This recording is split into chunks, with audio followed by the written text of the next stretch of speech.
Welcome into Sports Around the Bar, your soon-to-be, if it isn't already, favorite sports talk show on the web. As always, I am Jake, your bartender, and I'm here today because we need to talk about fixing the Cincinnati Bengals and what they can do in 2020 to rebound from that 2-14 season they had this year.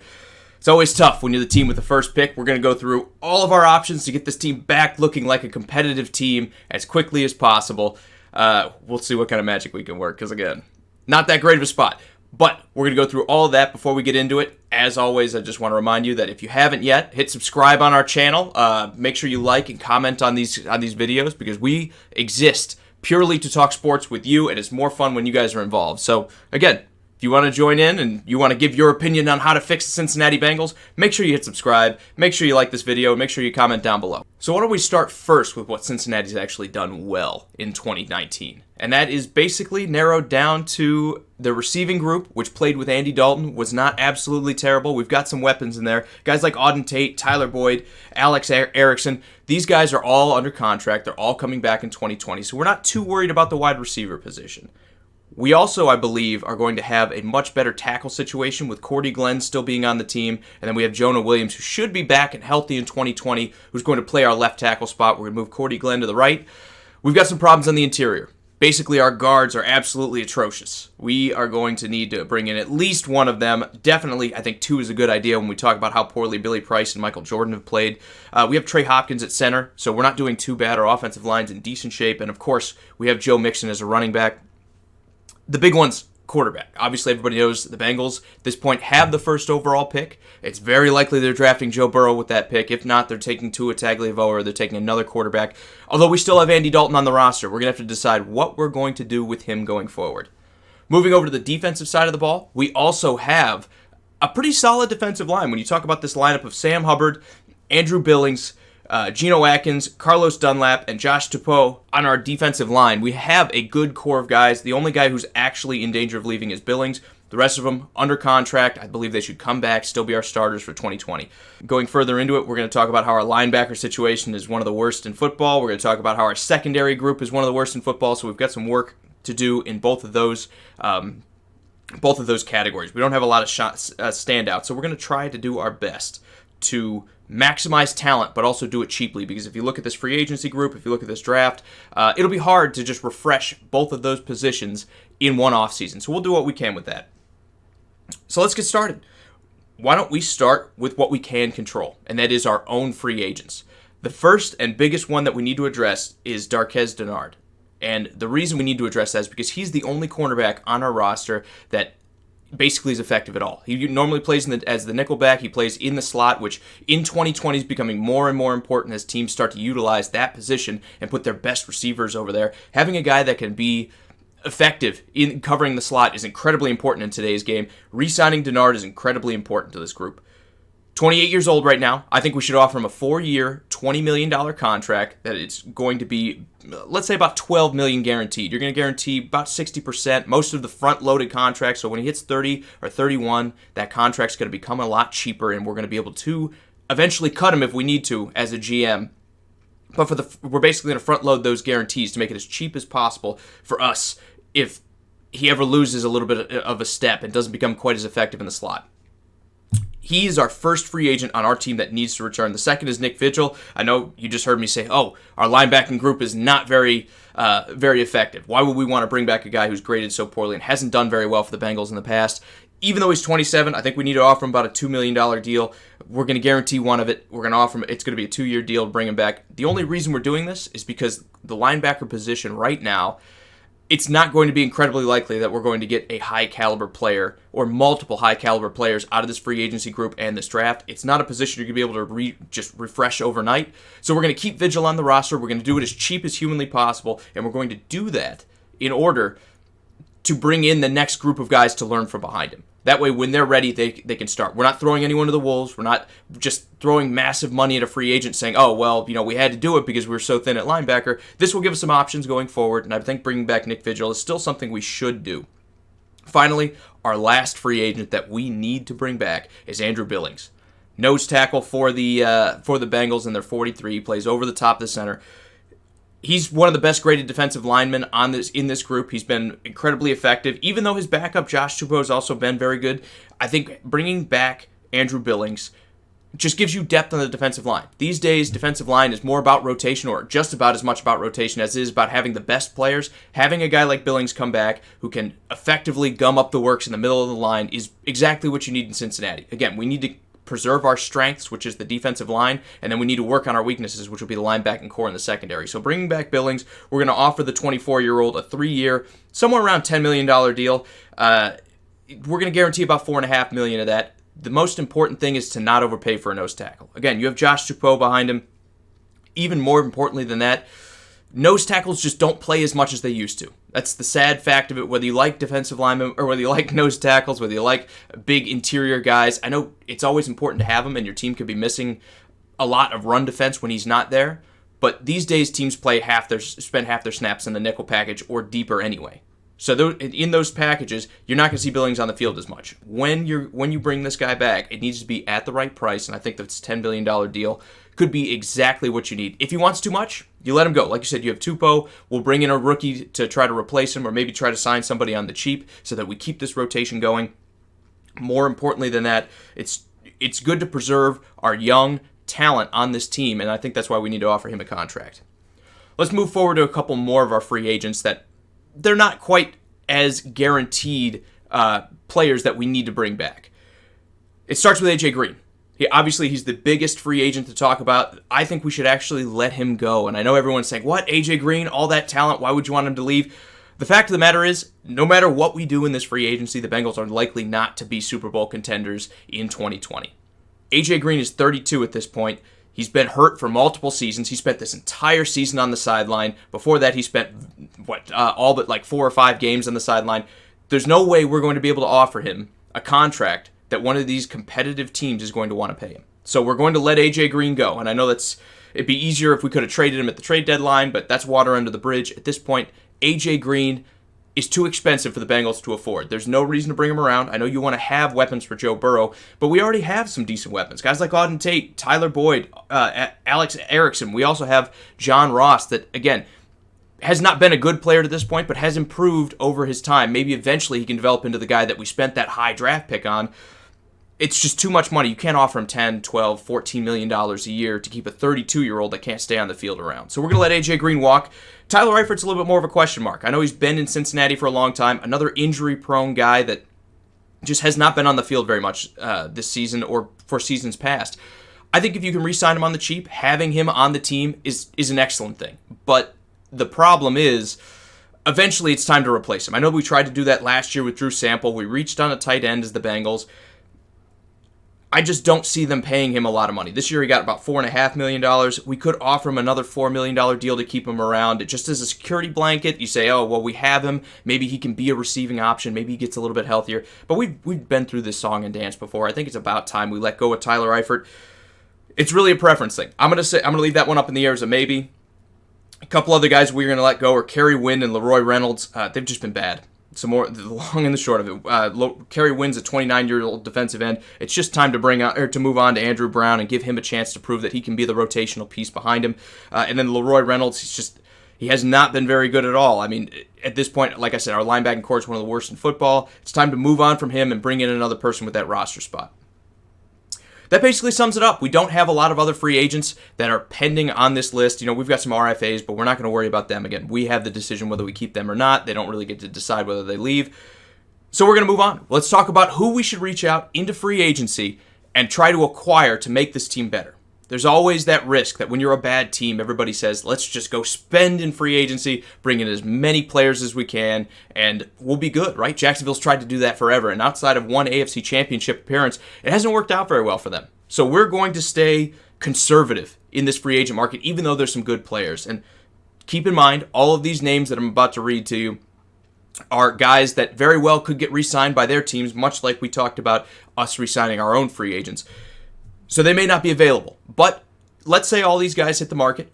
These are the guys that we should consider targeting. And for me, it starts with offensive guard Andrew Sheriff from the Washington Redskins. There's no doubt in my mind, offensive guard is the biggest need for this position. We all know we're drafting Joe Burrow with the first overall pick. We'll talk about that a little bit later in the episode. We know it's got to be Joe Burrow, so we have to protect him. The worst thing you can do to a rookie quarterback, especially one like Burrow who's not quite as mobile as some other guys, is leave him hanging out to dry and put him under pressure. I mean, Daniel Jones went through a lot of that this year. Dwayne Haskins did not, and we saw Dwayne Haskins vastly improve, and Daniel Jones basically stayed the same guy he was. He was throwing a couple too many turnover-worthy passes. We're going to talk about how important it is to actually protect your young quarterback a lot going forward. It's got to start with guard. Andrew Sheriff, I think this is our main signing. We're going to offer him about a $12 million a year deal. We're going to give him about 4 years. He's 28 right now. That'll keep him in Cincinnati until he's 32. Again, if you decide to extend it from there, you're in a good position to. 32 to me is a good number because that's going to be about the end of a guy's effectiveness more often than not. We have some players that exceed that, but usually when a guy gets close to 32, his NFL careers usually come into an end. So bringing Sheriff in for that 4 years, I think, is going to be our number one priority. This is the do or die signing that we need to get. Let's say we miss on him. Another name that we should consider absolutely is Quentin Spain, formerly of the Tennessee Titans and Buffalo Bills. He's 29 years old right now. He's not an amazing player, but he's a solid pass protector. He's kind of a liability in the run game, but we're not worried about the run game as much as we are worried about protecting Joe Burrow. Joe Mixon's a good running back. If we put a decent offensive line out there, I think he'll be okay. He had, I don't want to say a great year this year, but he did well with an offensive line that has guards much worse on it than Quentin Spain does. So we're going to go after Quentin Spain and offer him about a 2 to 3 year deal. We're going to give him about a $3 to $4 million total in that contract. He'll be a cheap signing that will help kind of bridge the gap until we're able to get into next offseason and then try to upgrade the position again. Moving forward, outside of that, we need to look at our inside linebackers. We're going to take shots at guys like Darren Lee, Jamie Collins, and Sean Lee on the cheap. All three of those guys, if we can sign them for low-dollar deals, I think can improve our linebacking core. Again, we run a 4-3, so we need guys that are more often than not going to be dropping into coverage. Blitzing ability isn't quite as important as it is. We need tacklers. We need guys that are going to be able to cover a little bit. I think all three of those guys are very cheap kind of additions to a linebacking core that, again, will give us some depth. It'll help us out. It doesn't fix the problem, but hopefully we get slightly better play in 2020 than we had in 2019, paired with this defensive line, might help us be a little stouter against the run. Outside of that, let's say we missed on Andrew Sheriff and we still have this $47 million total sitting in our back pocket. We're going to target Corey Littleton. And I think this is almost a situation that you almost don't want to offer him the kind of money that he's going to get because he's probably going to land C.J. Mosley money. He's going to get $15 to $17 million a year to be a middle linebacker for a team. And when you have, Corey Littleton's been great. There's no arguing that. Adding him to the roster would help, but that's a lot of money to promise to any position long-term, and especially got some guys, when they get paid, the play dips off a little bit. I'm not really sure this is the best move for fixing Cincinnati, but if we've got the money, he hasn't signed with anyone, we need linebackers, and he's a great guy that you can build a team around. I think that's not a terrible signing. We could go sign him, and hopefully we get the 134 tackles, the 4 sacks, the 2 forced fumbles, the 2 interceptions in 2020 after he's been paid that we got before he got that big payday. After that, we're going to take a look at our edge position in free agency. We're going to go take some shots on cheap guys again to add depth. This is still one of our deep positions, but one of our better positions, I should say, but we're not quite as deep as we could be. Guys like Carl Lawson, guys like Andrew Brown have been okay behind our starters in Carlos Dunlap and Sam Hubbard, but neither one of them has exactly stood out, so I think bringing in another one of these guys to compete for the spot in camp, I think it's a pretty good situation to be in. You want to be deep and you want to have a good rotation when rushing the passer because it will keep guys like Dunlap fresher and maybe help you win some of those bigger games. So we're going to target guys like Robert Quinn. We're going to go after Michael Bennett. We're going to target Ziggy Ansah. These are all cheap depth guys, kind of like our inside linebacker position. We don't want to overpay. There are a lot of big names from the edge rusher position. We don't want to overpay for any of these guys because a lot of them have question marks. A lot of them come from great defenses where they're playing in, let's take Dante Fowler, for example. Came from the Rams. Wasn't overly productive, but he was all right. He was playing next to Aaron Donald. We don't have an Aaron Donald for him to play next to. So we don't want to overpay for a guy because of what he's done in the past. We want to pay someone that's going to come in and be a rotational piece in our defense. There's not really a name like Corey Littleton I say that we're going to go break the bank to bring in. So we're going to go for these cheap guys, hopefully land one of them. And if we do, that's great. If we don't, that's okay too. We'll move on. We're not terribly situated at edge rusher, but we could always be better. Fourth, we're going to target cornerbacks. We're going to look at Logan Ryan leaving the Tennessee Titans. This is assuming they don't re-sign him. And we're going to offer him somewhere between $8 and $12 million a year. He's a 29-year-old corner, which compared to some of these other bigger names out there, we're going to be talking about, aside from Byron Jones, we're getting a little bit more youth. We're getting a 29-year-old corner instead of a 31, 32, 33-year-old guy. I think it's important to bring in a guy that's going to be here for years to come, because if you look at our group, guys like Drake Kirkpatrick, William Jackson, B.W. Webb, they just have not been good enough. We need a guy that can come in, make an impact, not just for this year, but for 2 or 3 years until we have the draft capital to spend a bunch of picks on cornerbacks. We don't have the money to just throw, $10, $15 million at every position of need, so we're going to instead target Logan Ryan, offer him about 8, maybe go up to about 12 a year, and we're going to try to sign him for 3 or 4 years so that he can, again, be another bridging gap until we can draft enough players that eventually that position becomes better. Finally, we're going to take a look at safety just because we want to do our due diligence. A guy like Anthony Harris, we don't expect him to go cheap. I would offer him about $10 million a year. Leaving the Vikings, he's been one of the most explosive safety players over the past about year and a half. Now that he's spent all of last year being a starter, he's really come on and shown that he is a high-quality player. The Vikings do not have the money to re-sign him, so there's almost no doubt in my mind this guy's going to be a free agent. I think he's an important piece that you can bring in a young, very talented safety. He can hit, he can cover, he can do everything you ask him to do. We're going to offer him about $10 million a year, and if he signs it, that's great. I think very likely he's going to turn his nose up at the Cincinnati Bengals, and I think a lot of these free agents will. But we're going to do what we can with the resources we have. We would be negligent to not ask if we can improve at the safety position, because guys like Jesse Bates, Sean Williams, again, they're just guys out there. They have not been particularly good. They haven't been terrible, but you don't make the playoffs with guys who aren't terrible. We need to get better at that position. Anthony Harris can absolutely make us better. Let's say we get into this. Ultimately, what we want to land is an offensive guard. Let's be honest. Ultimately, that is the position we absolutely must have. Everything else makes the team better, but is not something that we just have to have going forward in 2020. So we go into the draft. We've missed on everybody except for Andrew Sharif at this point. I think that's most likely what's going to happen. It starts with Joe Burrow. Obviously, our first overall pick, we're going to draft the quarterback out of LSU who had the most explosive college season we've ever seen. We're going to replace Andy Dalton with it. We're likely to cut Andy Dalton to save the cap space, but let's say we keep him around just to be a backup. I don't think that's going to happen. We'll probably cut him.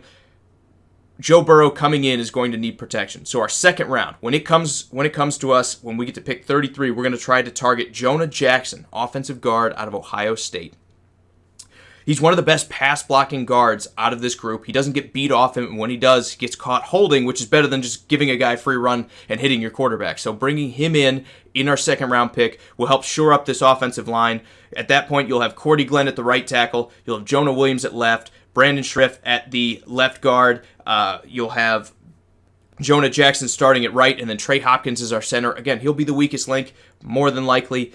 But again, you can't fix everything all at once. I think having him at center is not a terrible way to start 2020.